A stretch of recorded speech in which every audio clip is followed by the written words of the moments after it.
बिस्मिल्लाहिर्रहमानिर्रहीम। अस्सलामुअलैकुम दोस्तों।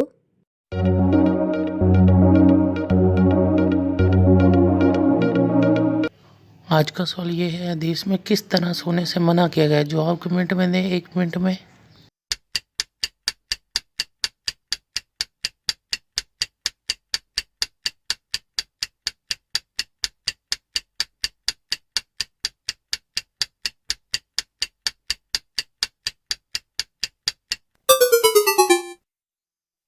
जवाब है पेट के बल सोने से।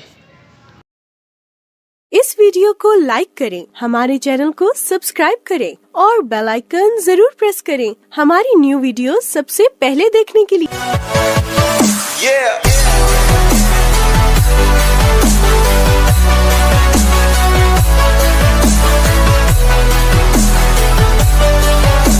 For more updates, subscribe to our channel, click the show links and enjoy watching the videos.